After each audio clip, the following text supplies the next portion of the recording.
how the Pool C standings look with one game to come, a win apiece for Wales, Fiji and Canada. And that's our next up match, Fiji against Canada. And a huge test of really how far the Canadians have come. They look good in day one, match one rather, earlier today, when they did beat Wales comprehensively 31-0, but it's an altogether different kettle of fish now.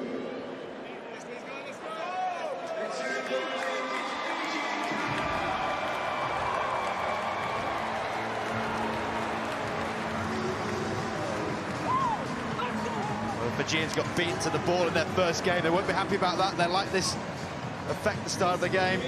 The unity and cohesion clearly visible, as is the sheer frame of these Sevens players.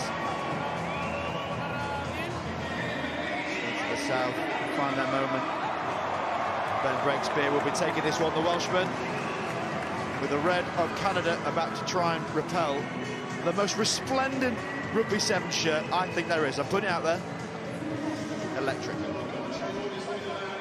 Well, you talk about the big frames of the Fijian men. One who sat out the first game, just saw Billy just comes into the side, pop him in. Casual, just another 6'5" Sevens player, as you do. Towering presence. They say their prayers and they get ready for their own religion, bit of Sevens. He's in for Ilia Whanakovata, who did take a little knock in that first game. Final match on day one of a wonderful day of Sevens rugby, Birmingham 2022 Commonwealth Games. And it is Fiji underway against Canada, two unbeaten teams, and that's a great confidence-boosting start for Fiji as Brock Webster soars, for Canada, excuse me, as Brock Webster brings that restart down, and then they give away a penalty. Referee looking for a contest over the ball. Fiji tapping and going. They want to keep this tempo high, get these offloads going. Here is Vakurinabili, fresh legs, didn't play game one, ball in one massive mitt. Mothine Thangi comes in as a support player at the breakdown. He clears away, a couple of tries in the first match, Sivaloni Mothine Thangi. Wide for Tuimamba. Oh, offload doesn't quite stick. The run had been made, the support run had been made by Tuai. Didn't bring it in though. And it's Rasaku.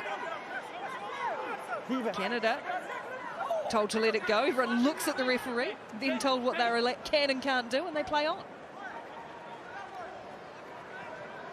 A little bit of footwork from Matana. Short ball this time on the angled run from Mothine Thangi, the ball from Vakurinabili, and Fiji break the Canadian defence first up. Sivaloni Mothine Thangi. Well, he's been generous with statistics on the screen there. He's most definitely bigger than 193. Another one of these towering lamppost players. And it's a lovely line. Vakurinabili just squares up the defenders, and it's a line back at the ball. It's known as a hard line in Sevens. You run it to try and straight through the gap. The Canadians looking to try and stop the width of this Canadian team. As you can see from their defensive line in the background, you go straight through the guts.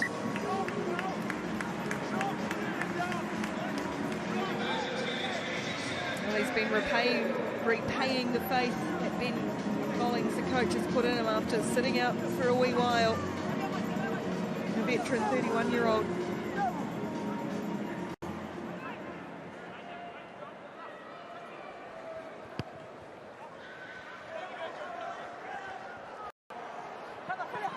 Restart falls back on Fiji's side again, and quickly look to attack through Matana, and here's Vakurinabili again, just skipping through tackles. Long strides, the familiar frame of Jasua Vakurinabili slams the ball down for Fiji. Not quite given yet. Just going to check the grounding. He's giving it good, because it looks like it's a child running around with a soft toy, doesn't it? I was going to say, put a hole in the ground. Replacing divots as he goes past. Again, 190, he's having a laugh. I've got him at 192, but I think that might be a bit off too. They're just humble. He's about 195. So impactful in his carry. Two defenders are scattered. And there he is, just having fun. Out here in Coventry, the greatest stage, the Sevens once again. Nothing wrong with that. And that's about as effective as a put down as you'll ever see.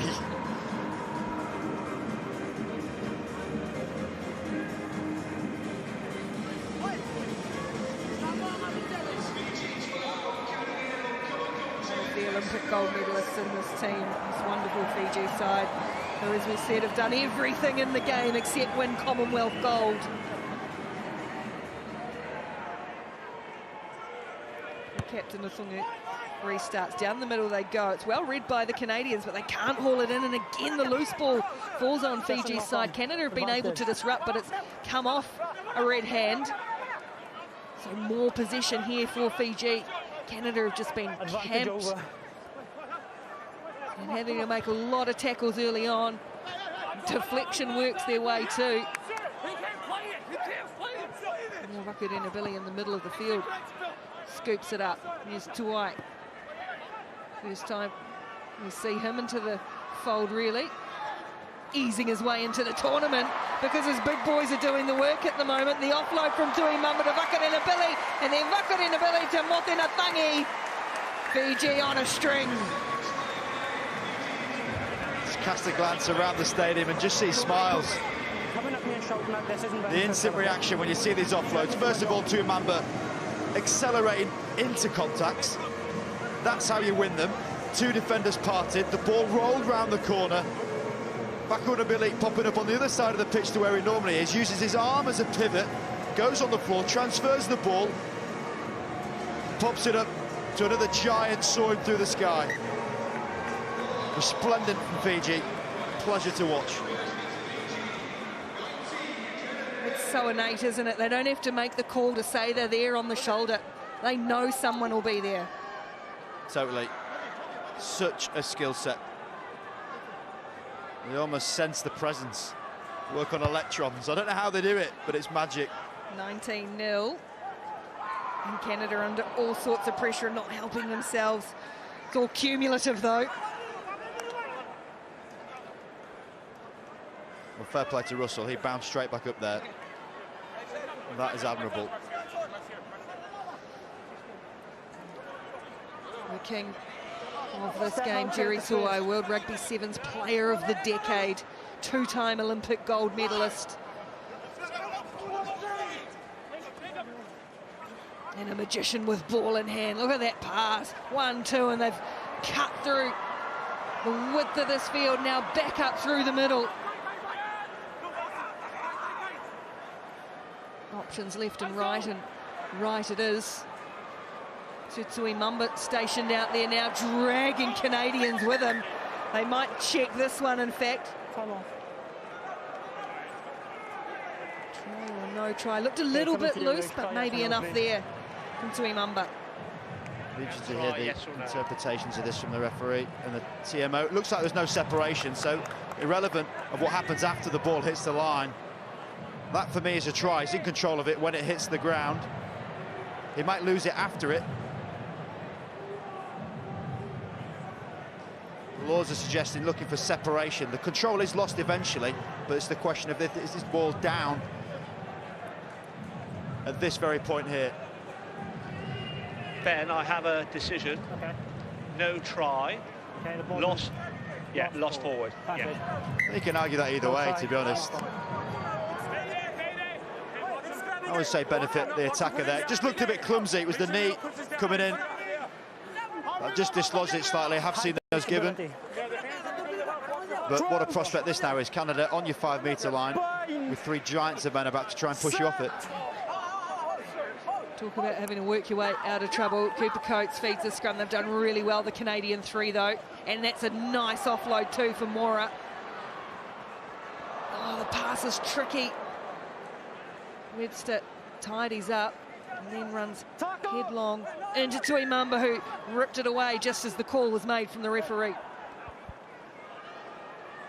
Such a difficult place to play against Fiji. Down your depths. You've got the kick-it option, which they're going for here. Kick it to touch to try and have a bit of set piece against them. It's the one area that Fiji have really changed is their disciplined defence, but he's not made touch. Oh, Tuai was herring back afterwards. He was trying to read it early. I don't think Jerry Tuai realised that. They heard the hooter go, but because it was a penalty, it still works. That's essentially the best ever penalty kick you're going to see. He's just put his hands on heads and hands to knees, Jerry Tuai. The line out is set. We're not going to go quick. It's because he could have stopped it, but he thought the hooter had gone. The rarest of errors. from this wonderful play. A great line-out ball from Teal for Canada. Wouldn't they love one before the break? And they might get one here for Webster for the corner. Stops, keeps himself in. Fabulous response from Canada and Brock Webster. And Tuai once again apologising in back play, but Brock Webster, he'll take that every day of the week. Lovely from Morra, getting that ball right in front of him. It's perfect in the stride of Webster. Even the fist coming in to him, but not able to dislodge the ball. That's a bit of a lifeline. Just on Semi Kuratani and Sivaloni Motunathangi. We might disagree, which is fine, but that's not going to change anything, yes. 19 points to 5. Fiji leading Canada at half-time. Final match on day one of the Birmingham 2022 Commonwealth Games Rugby Sevens.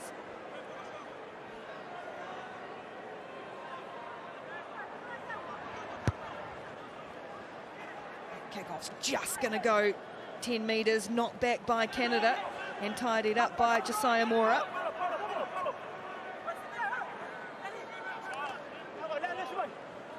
Coates was the one who cleared away his player down and back play for Canada. Here's Jake Teal, the leaders of this Canadian side.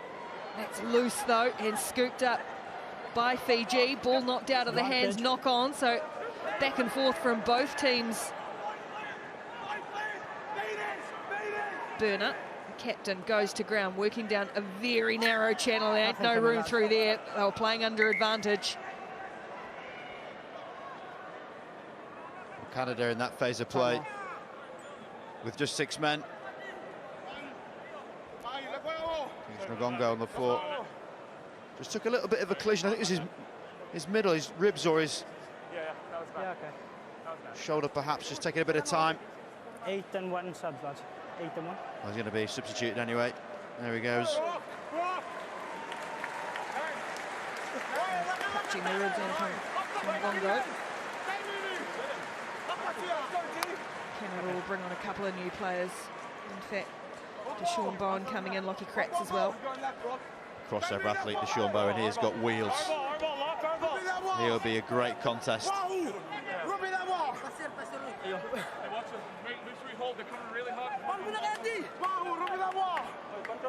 Time back on. Crouch. Bind. Set.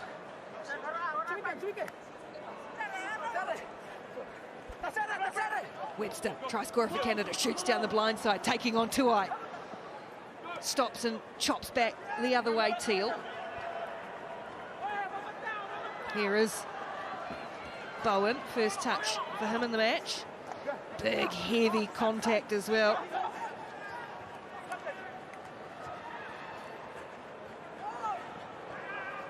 Early ball for Burner. And bounces kind up over halfway, Canada.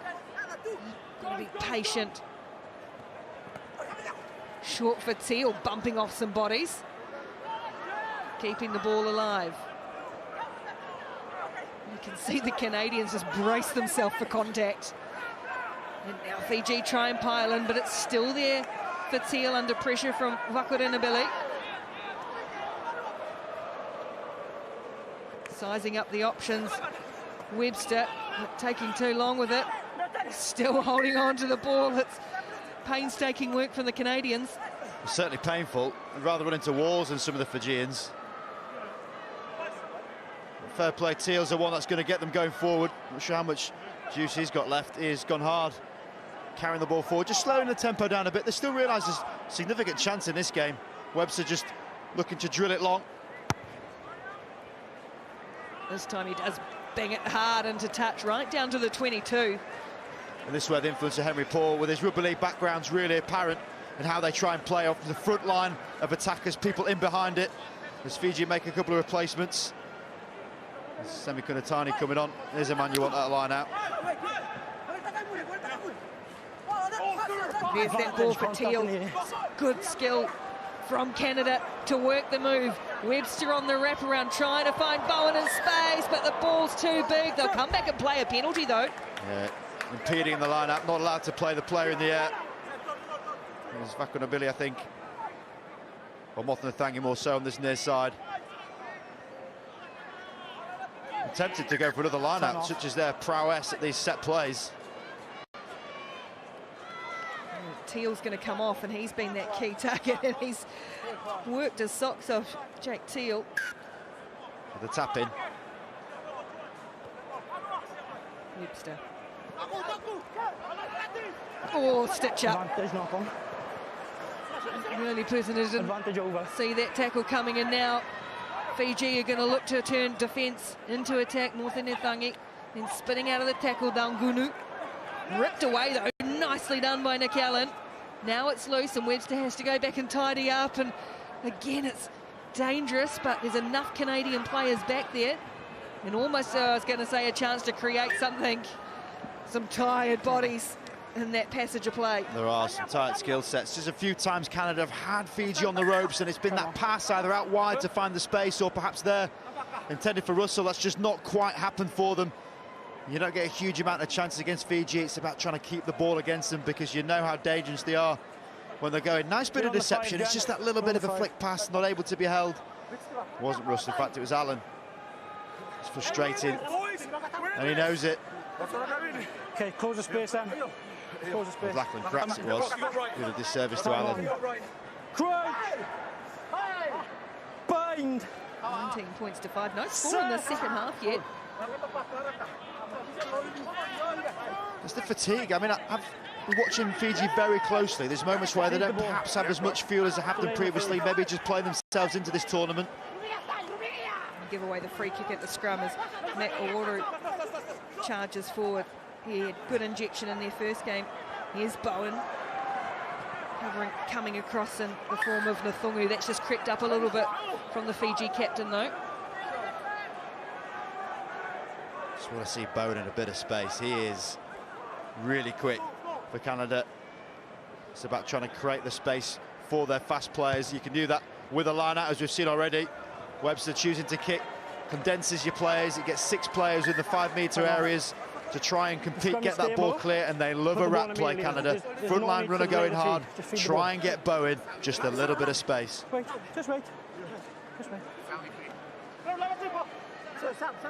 Fiji making a change, so just to hold up his Stay off the line. the captain himself actually, while Nathungu comes to the side, and again, Brock Webster's worked really hard. Here he is again in the thick of all the action. Advantage. Gets the ball back, and advantage once more being played Canada's way. Bowen, a little bit of footwork, and then tries to back himself in the corner. That tackle's high regardless. Time off. Bowen saying he's got it down either way. Yeah, could well be a try given, or potentially a penalty try, in which case no need for conversion. Back we go, game on. Advantage. I need to check if you've got a try. And potential foul play in the act of scoring. I want to check foul play on the tackle. Okay, just wait. Okay, this is coming upstairs to you, Leish. So I'm playing a penalty advantage against Fiji for midfield offside. First I want to check try yes or no. And if the try is no, can we then check foul play in the act of scoring, please? Okay, that's well worded. Got that, so I'll check. The book bet here would be, he doesn't score it. Play in the act of scoring. Yes, please. The penalty stops him from scoring it, but the try is given here. He's way out. But the question is, if it's foul play whilst he's trying to score it, could that be a penalty try? Which is essentially worth 7 points. So that's definitely high.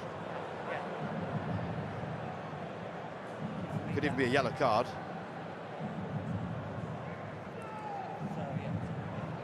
Yeah. I would go penalty try, yellow card here.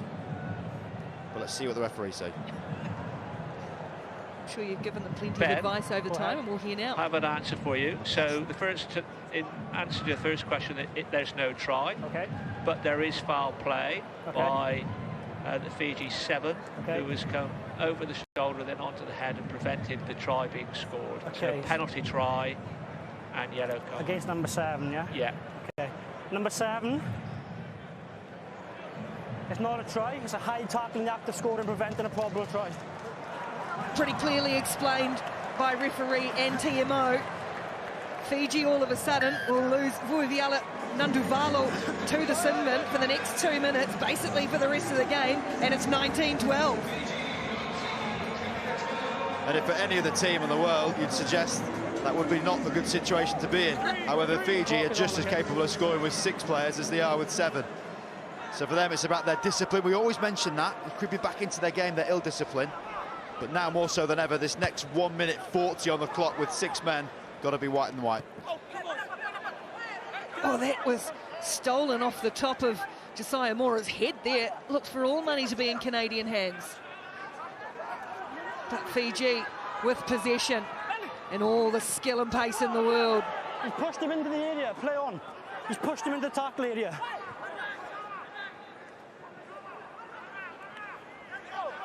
It's turned into a real wrestle now as Kunatani is taken to ground. Tuai.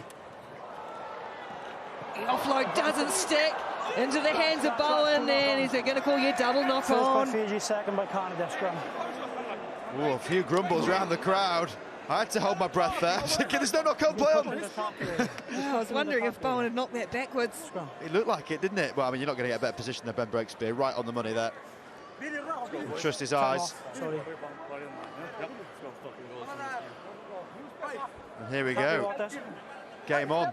How do you defend a scrum in the middle of the field with just 6 men? Well, you try and detach your scrum off. Jerry Tuai is pivotal to this. If he doesn't manage to either stop the ball or close down Brock Webster, it is an out-and-out overlap, 2-on-1 situation either side of the pitch. Oh, Tuai scrags Webster, and then they can't control it, Canada. The player you want in a pressure situation has come up with a big play, and he's won the ball back for Fiji, or helped to do so. Scrum advantage now over. Standing in tackles, Daungunu still loose from Fiji and then scooped off the ground. Tuai, one way, twisted Allen inside out. And now the space on the outside. Tuai with a wonderful ball forward. The offloads hitting the heat Fiji hands. Daungunu, player stayed down in back play, and Tuai will get Fiji out of there. A masterclass in the final 30 seconds from Jerry Tuai. Sees Fiji home in a gritty encounter. 19 points to 12. Fiji take it over Canada. Jerry Tuai stepping up when he needed to. 19-12 it finished. Quite a strange second half for Fiji against Canada. Admirable from the Canadians. They'll be pleased with that effort. Tees it beautifully. Yet another day of 7s coming tomorrow.